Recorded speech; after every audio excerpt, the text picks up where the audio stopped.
Hello friends, good morning to all of you. तो अपन strength of material में आज लेक्चर नंबर 2 पढ़ रहे हैं।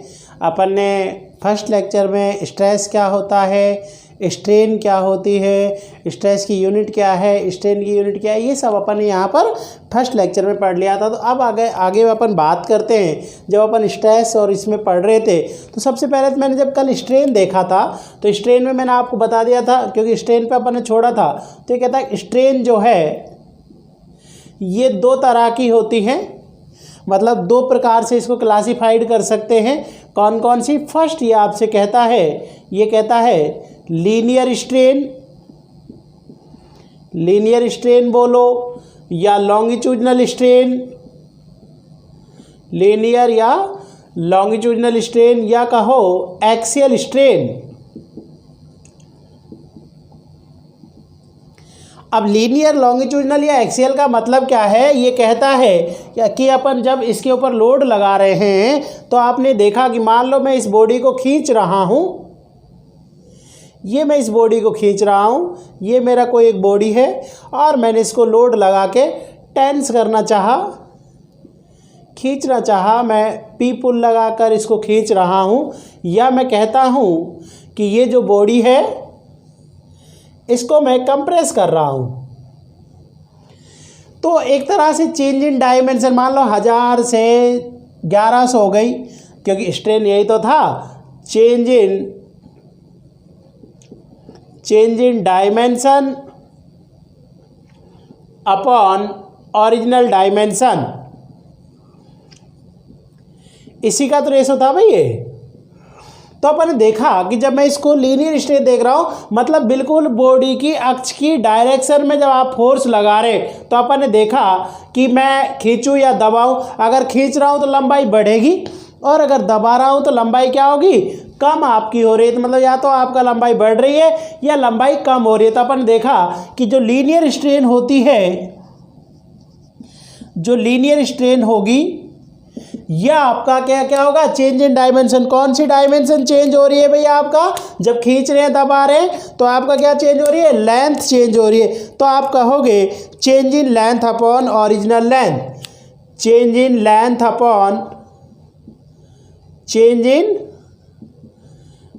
Upon original length.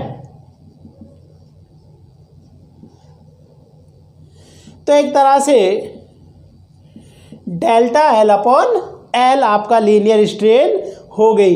सेकंड, ये आपसे कहता कि मुझे कौन सी स्ट्रेन के बारे में बात कर रहा है ये आपको? सेकंड नंबर ये आपसे कह रहा है कि मुझे लैटरल या ट्रांसवर्स स्ट्रेन बताइए। लैटरल या कहो transverse strain. Lateral transverse strain का मतलब क्या है कि मान लो जब मैंने इसको खींचा, मैंने देखा ये आपका खींचा, तो मैंने देखा इसकी लंबाई मान लो बढ़कर, मैं देखा कि इसकी जो लंबाई है, ये जब मैं इसको खींचा तो मैंने देखा था कि ये जो लंबाई बढ़ गई, ये कुछ ऐसे बॉडी इस तरह से आ गई। तो नई बॉडी आपकी ये हो गई थी।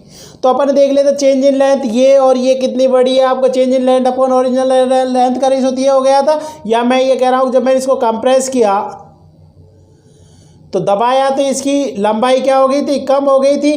तो अपन देख रहे हैं कि जब मैं उसको खींच रहा था लंबाई बढ़ रही थी, तो इसकी जो क्रॉस सेक्शन डायमेंशन वो क्या होंगी? कम होंगी। या मैंने देखा जब इसको दबा रहा हूँ तो लंबाई कम हुई, तो क्रॉस सेक्शन डायमेंशन क्या हो जाएगी? बढ़ जाएगी।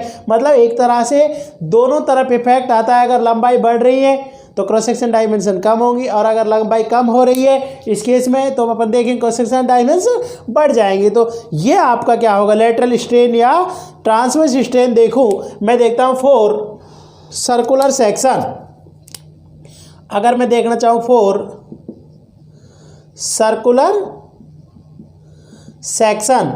सर्कुलर सेक्शन में देखना चाहूँगा, अगर ये सेक्शन सर्कुलर होता, मेरा ये मैं कह रहा हूँ कि सर्कुलर होता, तो अपन देखते हैं सर्कल का तो क्या होता है आपका? डाया। तो क्रॉस सेक्शन डायमेंशन डाया कम या ज़्यादा होगा तो क्या आ जाएगा आपका? Change in dia upon original dia. तो ये कह रहा है change in dia upon original dia का जो रेशियो है वो आपका क्या कहलाता है, लैटरल या ट्रांसवर्स स्ट्रेन आपकी कहलाती है। तो अपन देख लें लैटरल या ट्रांसवर्स स्ट्रेन आपकी सर्कुलर के लिए क्या होगी। अब ये कहना चाहता फॉर स्क्वायर सेक्शन, ये कहता कि यार स्क्वायर के लिए क्या होगा, तो स्क्वायर के लिए देख लो क्या हो जाएगा, भुजा कम या ज़्यादा होगी। तो अपन देख रहे हैं कि जो लैटरल स्ट्रेन है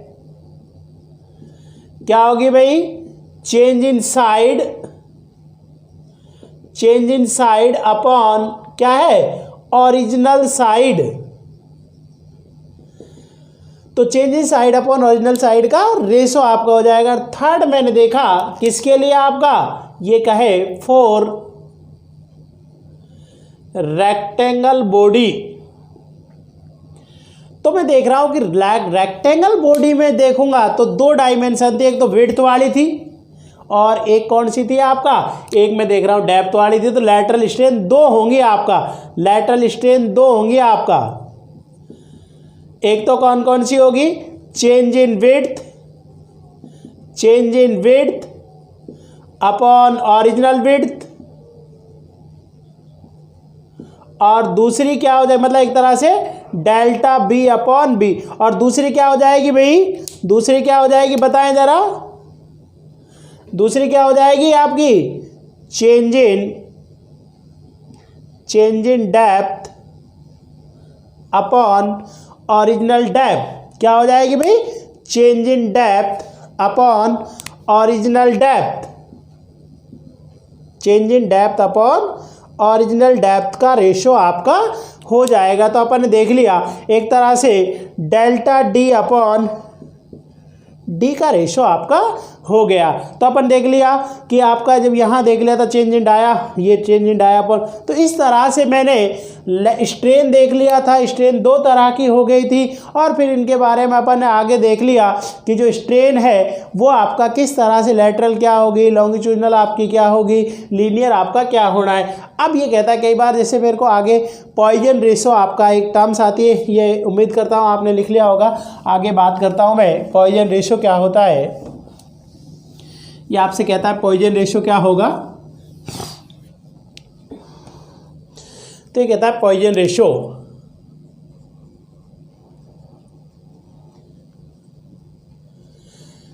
तो पॉइजन रेशो क्या होता है, ये कहता है कि जब आप किसी बॉडी के ऊपर लोड लगा रहे, स्ट्रेन कर रहे हैं, उसको खींच रहे हैं, तो ये कहता है कि लैटरल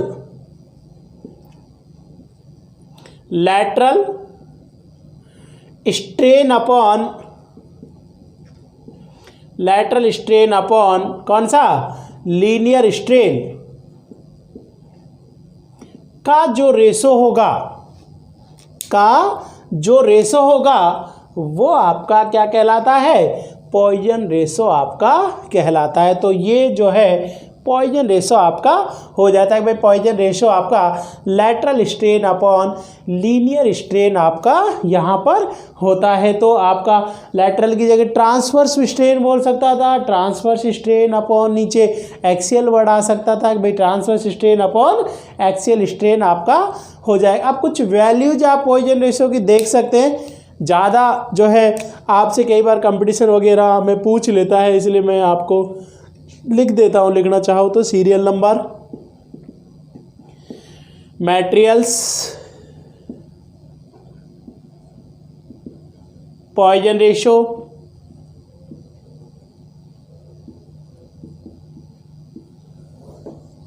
क्या क्या होगा।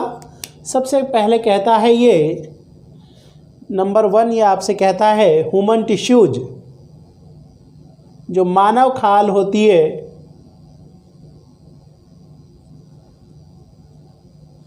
ह्यूमन टिश्यूज के लिए कितना होगा, ये कहता है -1 आपका होगा। सेकंड ये आपसे कहता है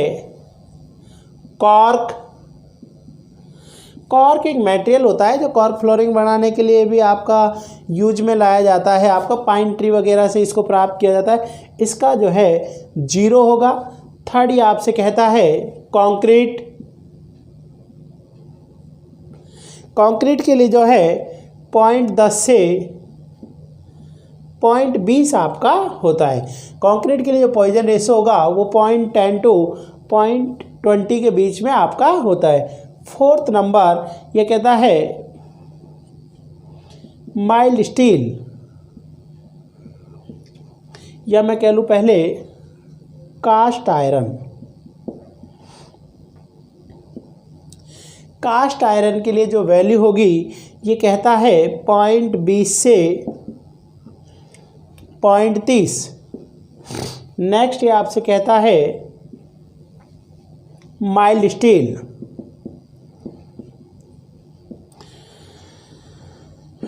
0.25 से 0.33। नेक्स्ट ये आपसे कहता है रोट आयरन, 0.30। नेक्स्ट ये आपसे कहता है 7 नंबर एल्यूमिनियम,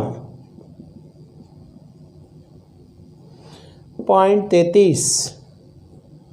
नेक्स्ट ये आपसे कहता है ब्रास, ब्रॉन्ज,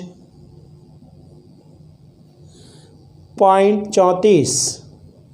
नेक्स्ट आपसे कहता है कॉपर, 0.33 से 0.36। और नेक्स्ट आपसे कहता है रबर, तो ये कहता है 0.45 से 0.50। तो आपने यहाँ देख लिया, अगर आपसे पूछे सबसे ज़्यादा पॉइजन रेशो किसका होता है तो आप कहोगे कि सबसे ज़्यादा पॉइजन रेशो रबर का होता है।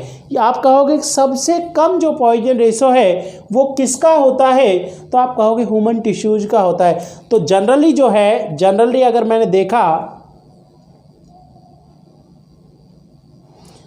जनरली मैं देख रहा हूँ पॉइजन रेशो को मैं म्यू से रिप्रेजेंट करता हूँ। पॉइजन रेशो जो होता है या तो म्यू लिखता हूँ या 1/m से अपन रिप्रेजेंट करते हैं। तो ये कह रहा है कि जो म्यू की जो वैल्यू है वो greater than equal to -1 less than equal to 0.5, मतलब एक तरह से -1 से 0.5 के बीच में होती है। अगर मैं कहूँ इंजीनियरिंग मटेरियल,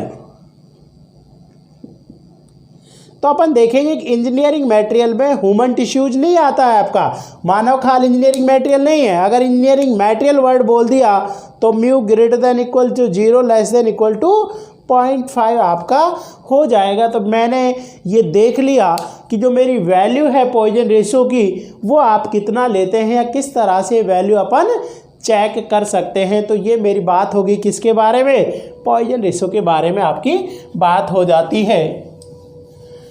नेक्स्ट अपन बात करते हैं यंग मॉडुलस। नेक्स्ट किसके बारे में बात करते हैं भाई, यंग मॉडुलस।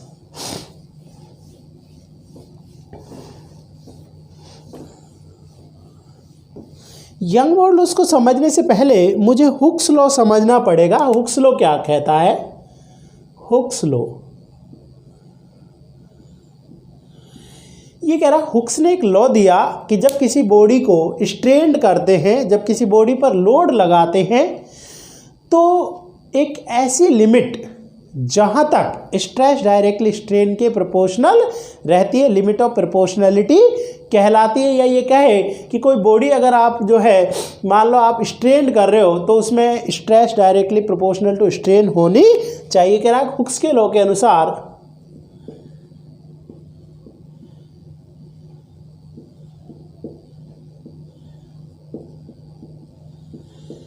किसी बॉडी पर जब एक्सटर्नल लोड लगाया जा रहा हो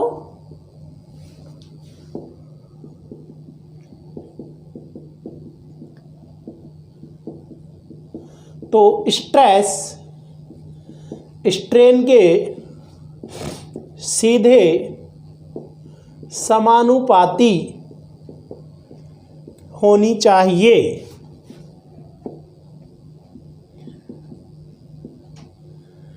तो ये कह रहा है कि हुक्स के लॉ ने कहा कि stress directly proportional to strain. इसने कह दिया भैया stress directly proportional to strain. जब आपने ये प्रोपोर्शनल का साइन हटाया तो ये कहता है स्ट्रेस, प्रोपोर्शनल का साइन हटाया तो एक वैल्यू आ गई ई इनटू क्या था आपका स्ट्रेन।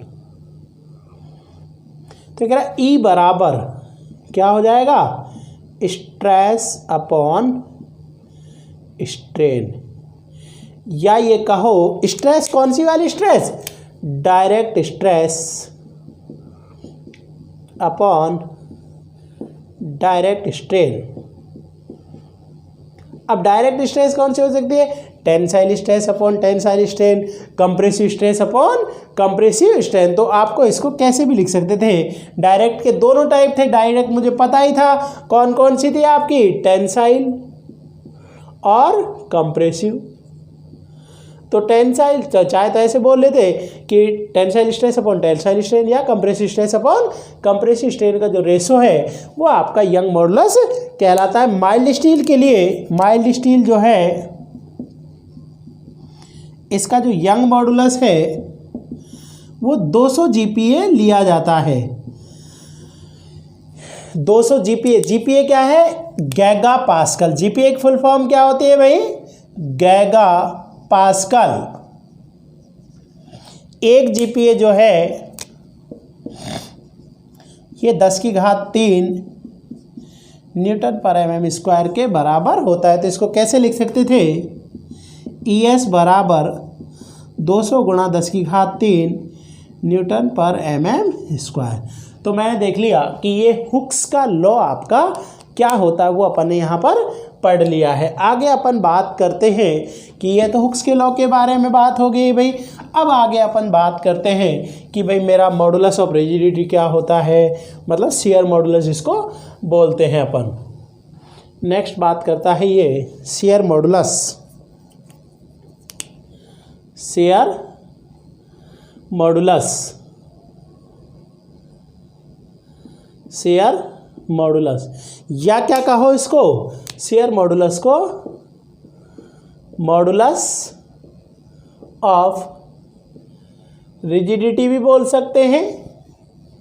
क्या होता है शियर मॉडुलस, ये कहता है शियर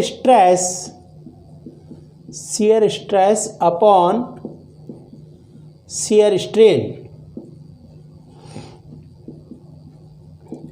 मतलब अगर आप देखें तो वहाँ मैंने देखा था, वहाँ जो यंग मॉडुलस अभी पढ़ा था आपने, यंग मॉडुलस में था direct stress upon direct strain का रेशो। यहाँ है shear modulus upon shear stress upon shear strain का रेशो आपका। तो ये आपका कितना क्या कहलाता है, शियर मॉडुलस आपका कहलाता है। नेक्स्ट बात करते हैं bulk modulus. Bulk modulus, bulk modulus क्या होता है, ये कहता है बल्क मॉडुलस जो रेशो है, मतलब एक तरह से इसकी हिंदी लिखना चाहते हैं तो लिख लेते है ना। शियर मॉडुलस जो है ये कहता शियर मॉडुलस शियर स्ट्रेस और शियर स्ट्रेन का रेशो होता है। मतलब ये कहता है it is the ratio of the shear modulus to, it is the ratio of the shear stress to shear stress. ऐसे बल्क मॉडुलस क्या हुआ, ये कहता है it is the ratio of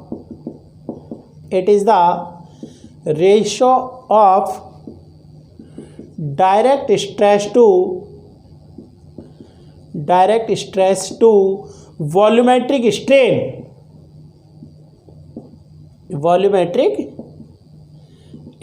ये कह रहा है direct stress to volumetric strain का रेशो आपका बल्क मॉडुलस कहलाता है। तो एक तरह से जो बल्क मॉडुलस जो है वो क्या हो गया भाई, डायरेक्ट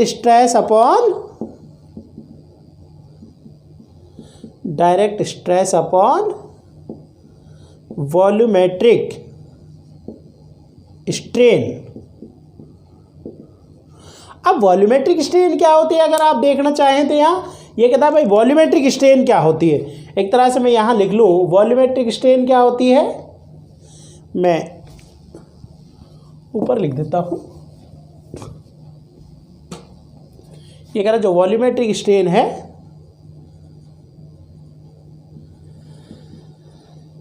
ये क्या होता है, change in volume upon original volume, change in volume upon